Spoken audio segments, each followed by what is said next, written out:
Hi guys! Welcome back to our channel! Okay, so today is the day. Ngayon na ang last day natin sa work, sa current job natin sa immigration law firm. Okay, so kung napanood nyo yung past videos natin ay yun nga, nag-tender na tayo ng resignation before dahil nga ay meron tayong better opportunity na na-open sa another law firm and I'm excited to start na by Monday. Although, syempre, mixed emotions dahil nga last day ko ngayon. So, sad rin dahil alam mo yun, napamahal ka na rin sa mga kasamahan mo even with short span of time. Kasi sobrang kind nila, sobrang wonderful people nila, and ang dami kong natutunan sa kanila. So, napaka patient nila magturo para sa mga baguhan na tulad natin, no, for the tasks that they do in the law firm. So yeah, papasok muna ako, nag-aantay lang ako ng bus, and yeah, I'll see you in a bit.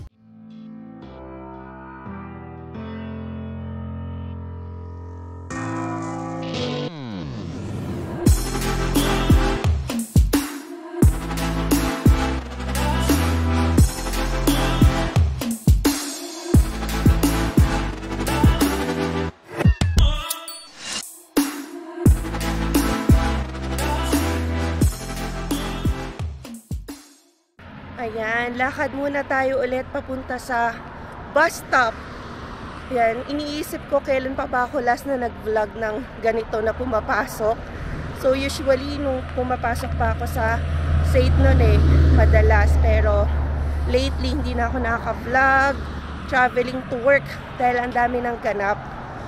So anyway, gusto ko lang nga i-vlog to dahil ayan, another milestone or significant event, last day of work ko na. So gusto ko lang din i-treasure. And yun, parang ang bilis lang ng panahon. So dati pinagpipray ko lang sana may mag-open nga na opportunity sa atin. And yan, binigay naman ni Lord. Sobrang bait niya. So anyway, no, iniisip ko baka last na rin tong pagko-commute ko na papunta sa work na gagamit tayo ng bus dahil by next week, yun nga, start na tayo sa bagong work. So sasabay na ako kay Alwin. So magpa-park na kami sa Chinook Station nun, and yan, commute na lang kami via train. And guess what, no, sabay na sabay talaga kami sa Sunalta Station. Parehong-pareho kami, like 9 to 10 minutes away na lang lakad ang aming work.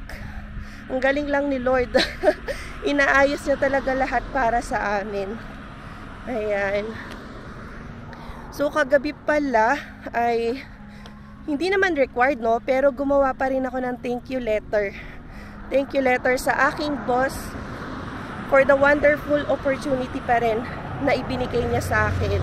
Simula nung practicum student ako, tapos inabsorb later on. And then, nag-prepare na rin ako ng Certificate of Employment para diretso pirma niya na. Kasi alam nyo naman later on, kapag nag-process tayo ng PR, yan, kailangan yung mga Certificate of Employment natin. So, habang nandito pa ako, and this is the last day, ayan, very perfect na ipapirma na natin para hindi na ako babalik pa or makikiusap, magpapirma. So, yun. So, bale, 2 documents i-prepare ko kagabi. Thank you letter and then yung Certificate of Employment. Ayan, pasensya na. Hinihingal na naman ako. Kasi walking and then talking. And yan, brisk walking dahil baka maiwan tayo ng bus. Ang bus kasi dito after mo maiwan, like 10 to 15 minutes pa. Or even 20. So, medyo matagal-tagal. Unlike sa train, ang bilis lang. Every 3 minutes, every 5 minutes, nandyan na. Okay? Antayin muna natin yung bus.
So yan, kakababa lang natin sa first bus na sinakyan natin.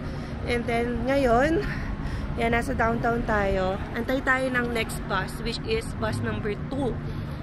So, eto nga pala yung field law. Dito yung law firm na pinagtatrabuhan ng isa sa mga classmates ko. And ito yung Calgary Courts. So, dun yung tigil ng bus na sinasakyan ko dati pag pumapasok ako sa SAIT. And then, yan. I think this is a church. So, mag-aantay muna ako ng second bus.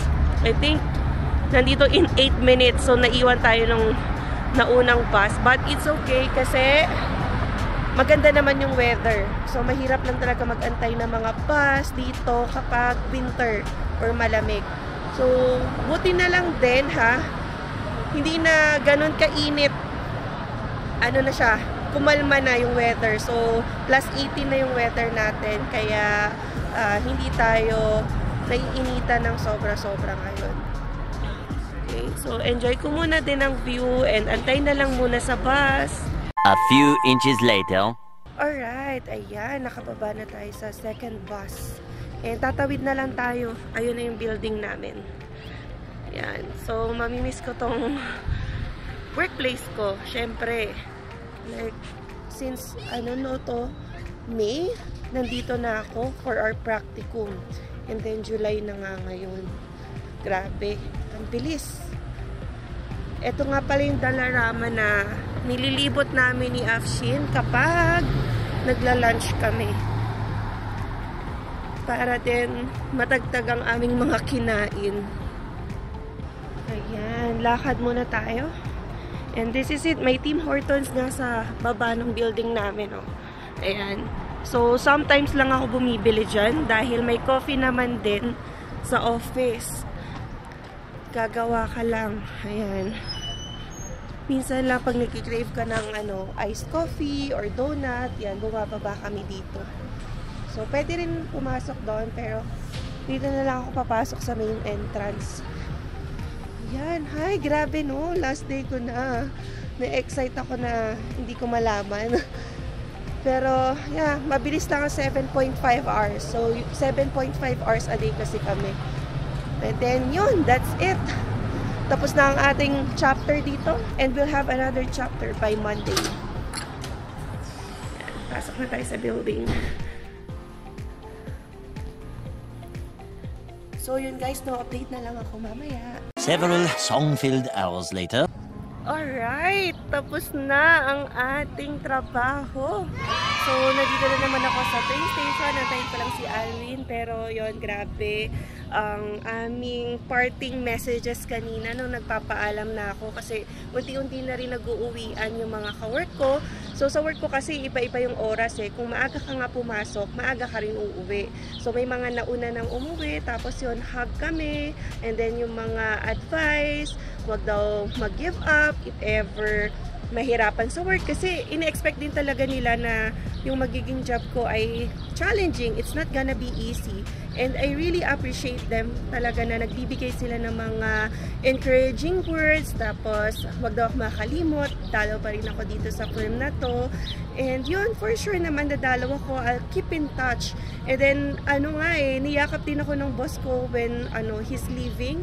And he said like few advices din para sa akin.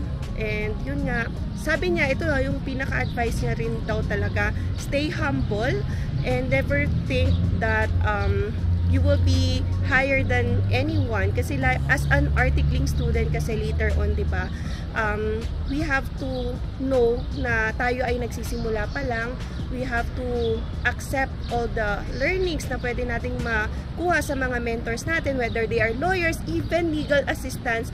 We have to respect them. And na-appreciate din naman nila na naka-get along tayo ng maayos and mabuti sa mga legal assistants dito. Kasi nire-respect din naman talaga natin sila na sila yung may experience, sa kanila tayo matututo. So, hindi ko dinitreat din yung sarili ko na even if, for example, we are lawyer back in the Philippines, no? Hindi tayo nagmamarunong-marunong dito sa Canada. So, we accept all yung mga teachings nila, yung guidance. Kasi, syempre, wala naman tayong masyado pang alam talaga sa practice dito sa Canada. Kaya, yun, it's been fun learning and working with them. And yeah, kanina nag-turn over na ako ng mga files, ng mga naiwan para properly endorse na, no? Wala nang hahabulin sa akin. Kunwari may hanapin silang files, so lahat ay na-endorse ka na. And then yun nga, no, when we walked here, kasama ko si Afshin kanina, papunta sa train station, yun, nasasad din siya kasi lagi kami magkasama talaga noon every day. Sabi ko nga sa kanya, I can't imagine working here sa immigration firm nang wala siya kasi ano, yung needed support ko na ibibigay niya talaga, iba rin yung may nakakasama ka sa same journey nyo, diba? Pareho kami nag-start as practicum students, pareho kaming naka-face ng mga ganitong challenges, tapos na pagtagumpayan naman namin na work around namin kung paano i-figure out yung ganitong mga kinds ng trabaho. So, yun, but ganito talaga, we need to grow, no? Kung saan tayo may makitang opportunity, doon tayo pupunta. But still, yun nga, inuulit-ulit ko, we don't burn bridges. Kaya, I expect pa rin, later on, no, baka makatrabaho ko pa tong boss ko, yan, in some other way. Mas lalo na immigration, no, kailangan pa rin natin yung immigration connections, lalo na sa mga immigration concerns natin at hindi pa tayo PR dito sa Canada. And yun, nakakatuwa lang, no, na ito na, tapos na tayo and mag-start na tayo ng panibagong journey or chapter. Yan, by Monday. So yan pala, na-interrupt ako dahil may poging dumating. Oh, no! Nakaka-distract. Oh, yun! Yeah! So yun guys, no, karating lang natin, no? Kamusta ang last day? Yan, so sinasabi ko nga sa kanila kanina yung naging experience ko. Basta nagpaalam din kami and nagpasa ako kanina ha nung thank you letter. Hindi naman, professional na tayo, hindi na tayo emotional. Wow. Nag-submit ako thank you letter and nakapagpapirma na ako ng Certificate of Employment para hindi na ako hahabol-habol later on kapag kailanganin natin mag-submit niyan. So binigyan ka na agad? Ako yung nag-draft, pumirma na lang siya. So ganun talaga minsan yung technique kapag ready ka na. Yan. Kasi last day ko na ngayon, so pwede na rin siya pumirma to certify na nag-work ako from this period until this period. So ano naman masasabi mo dahil syempre last day mo na? Nakakalungkot din kasi naka-establish ka na ng friendship, ang okay nilang kausap, kasama, and then yung mentorship na appreciate ko kasi I'm starting to learn nga with all the applications, immigration. Ito nga, may ginagawa kami work permit ng 5 tao sa isang company. So, I was able to do 2 kahapon tsaka ngayon. Diba? So, hindi ko na natapos kasi alam mo niya, last day na natin nga ngayon. Pero, it's been fun. So, good. At least, diba, maganda yung experience mo dito sa immigration law firm. So, yun, sakay na muna tayo, tuloy natin yung kwentuhan mamaya. A few inches later. Ayun, oh. Andito na naman tayo sa Chinook Station. As always. Matindi yung sikat ng araw pero guys, hindi na masakit sa balat. Oo. Kasi 24 degrees na lang. Okay na siya. Oo, kumpara last time na Ano ba yun? Tuesday ba? Wednesday. 35. Grabe, Yun, yung Wednesday. pinakamainit. Oo, so magiging okay na. I think, pero magiging 30 siya next week eh. Pero okay na yun, hindi na 35. Sakit pag 35 eh. Ayun, kamusta ang work mo naman pala? Ayun, sobrang busy din. Another project na naman. Wow. Medyo similar lang din naman siya sa ginagawa ko. Actually, tutuloy lang namin yung negotiation. 60% na kasi yun. Eh, inassign sa amin ng boss namin na 2 nga kami. Kasi medyo komplikado rin ata. At least may kasama ka na sa project. Oo. Eh, 2 kami ni Kuya Sherwin. Kasi itong first project ko guys, ako lang mag-isa. Ang laki-laki. Tapos ang dami pa mga adjustment, ang architect. So, move ng kung ano-ano. Ayan, so yun. Anyway. Ay, susunduin ka pala namin si Zion, no? Daycare. Daycare time. Kanina, umiyak na naman si Zion. Oo, ako doon kanina guys, nung binaba ko siya. Grabe yung iyak niya. Sabi niya, Daddy, up! Sabihin, kunin ko siya, tapos iyak na. Ewan ko. Hayaan nyo na, Friday naman na. And magiging kasama na natin siya ngayong weekend. Yan, bawi tayo kay Zion. So, family time na. Syempre, pagkatapos ng work, family time na, di ba? Yun ang excited ako. Ako din eh. Right? Netflix time or whatever. Oh, Netflix. Ayaw nga, kagabi. Alam nyo guys, ang dami ko na sinabing Netflix. Kagabi Netflix din kami, pero hindi na natuloy. Kasi nag-aral ako. So siguro ngayon ay ano na lang natin alternate para may time din for family bonding. Kasi parang ilang araw na rin ako after work nag-aaral. Gusto ko kasi magbasa dahil nga hindi may course ako na na nagsimula na. 1 year yun. Masyado niyang ginagalingan. Hindi, sayang yung bayad. Alam nyo ba, per like course, apat na parts, 1,600. So, nilibre yon or binayaran yun ng magiging employer ko, diba? So, super swerte ko talaga na sinagot na nila lahat. Hindi sila obligated, pero mahal din yun, guys. Oo, 1,600 tapos per part yun, so apat yun. Apat na 1,600 yun? Oo. Wow! May discount kapag basta na-process na yung agreement, pero ang magiging total pa rin nun 3,500. So, hindi ko sasagutin, di ba? Sila na yung nagbabayad. Galing, no? So, buti na lang. Yan, blessed tayo dun sa part na yun lalo. Actually, pinoproblema niya yun, guys. Dati pa, wala pang nakukuha ang article. Sabi niya, yun nga, magbabayad pa kami ng ganito. Sabi ko, baby, yung susweldoin ko pala, mapupunta lang din dun sa sa course na need ko i-take. Isipin nyo guys, kasi yung sa NCA ko nga para makatapos dito at makapag-articling, 8 subjects na $550. Isang take lang yun guys. Or 9 subjects, hindi ko na maalala. So, ang laki din ng inilabas ko. Hindi pa ako nag-work nun So, own money ko yon. Kasi investment talaga yon kung gusto mong mag-grow professionally. Kano nga para subject? $550. Times 9. Times 9 na lang, times 9 kasi yung isa ay course or program. Nireport ko na rin yun for tax deduction kasi yun or tax deductible kapag parang tuition din.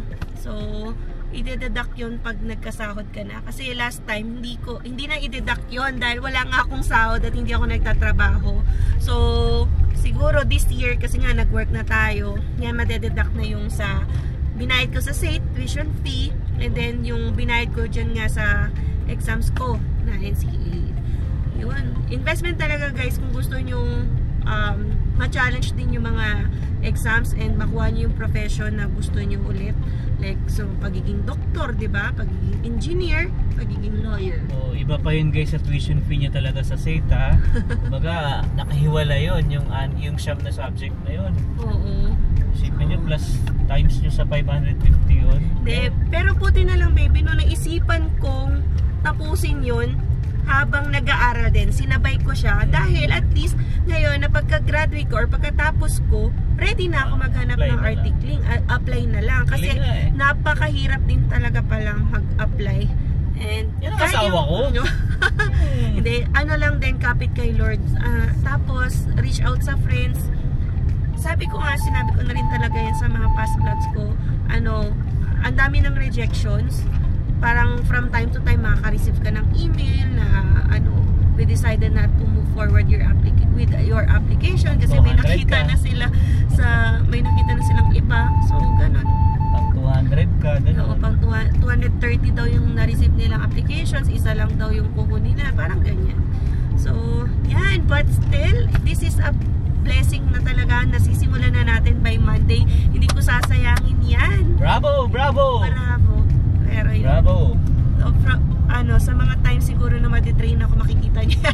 Or hindi ko alam talaga kung mag-vlog ako. Itatry ko alam yun, car vlog na lang. Para at least, hindi na kumukuha ng extra oras yung pagpa-vlog, mag-update na lang ako, whatever is necessary. Kunwari, kung may update din sa IRCC, mag-research na ako, ipiprint ko na para mabasa ko sa inyo or ma-deliver ko sa inyo. Yung mga ganun na lang. Importante naman yung yung content. Oo, kahit nandito na lang tayo sa sasakyan. Kasi guys, mahirap din talaga mag-vlog to set a time, to separate time, tapos mag-edit ka pa. Kaya pasensya na talaga kung wala nang ka-edit minsan yung vlogs namin. Raw na lang. So wala nang effects. So ganun na lang talaga para ma-keep up namin yung pagpo-post din na daily. Pero may times din nga sabi ko wala tayong ma-upload or kasi mahirap din mag-edit everyday. Lalo na ngayon, so we'll see talaga. Hindi ako makapag-commit. Pero ito try namin guys. Ito try pa rin namin.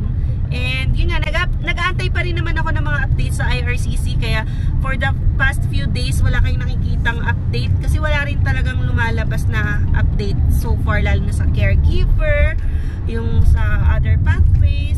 So yun lang, wala pa so far. Although yan nga, ongoing yung mga applications dito sa Alberta PNP, yung AOS, grabe nung isang araw. Guys, pagtapatak ng 10 a.m. kasi mag-open yung portal para maka-apply or maka-login sa AAIP portal at makapag-send ka ng application.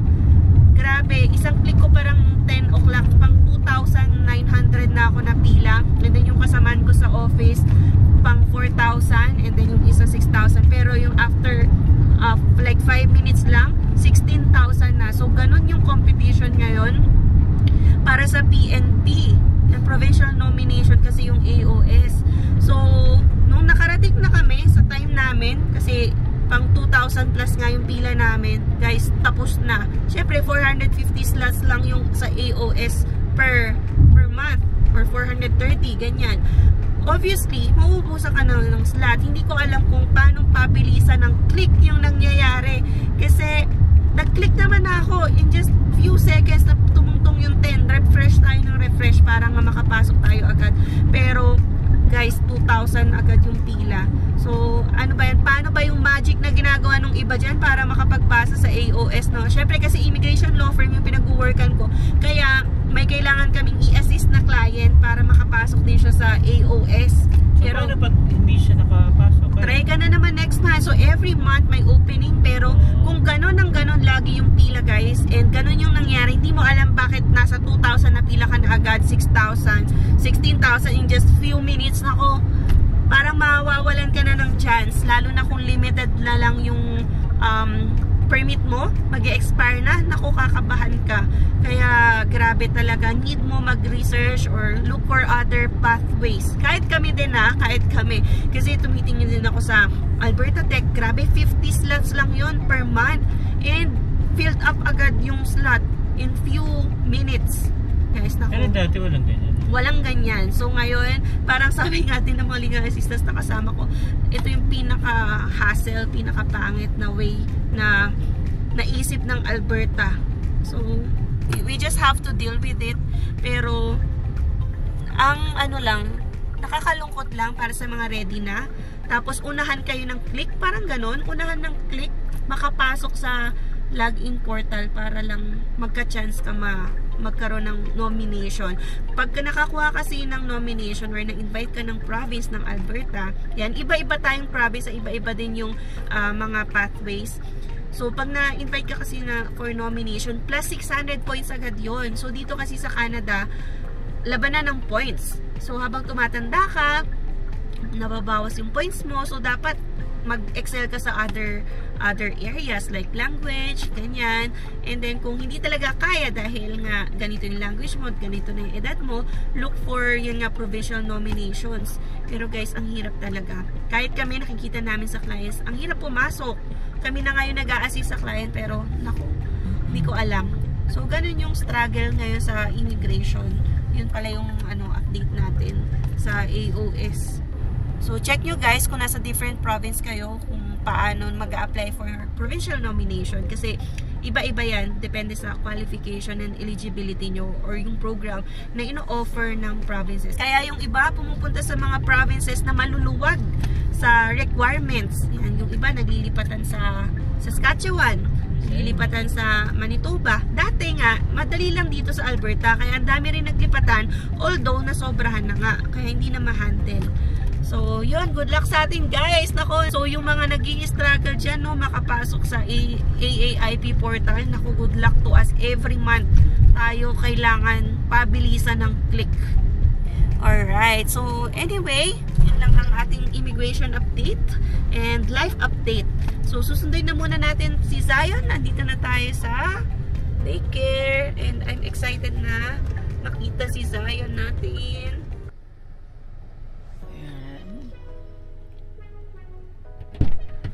Yan. Hey, Daddy. Wow. Kamusta ka? Kamusta? Nag-cry ka? Nag-cry? Oh. Did you play? Okay. That's good. So, bigay ko na ulit kay Emma. Well, I think hanggang dito na lang. Tapusin na. Sige, endo natin. Tapusin na natin dahil tayo ay pauwi na rin naman na sa bahay. And yan, maraming salamat na naman po sa pagsama sa ating vlog. And yun nga, no, salamat na sinamahan niyo ko sa aking last day sa work. So I hope hindi ka naiyak, ha? Hindi. I hope samahan niyo ulit ako sa aking magiging bagong journey dito sa ating bagong papasukang work. Nice. Alright. So yeah, I think hanggang dito na lang. I'll see you on the next one. Peace!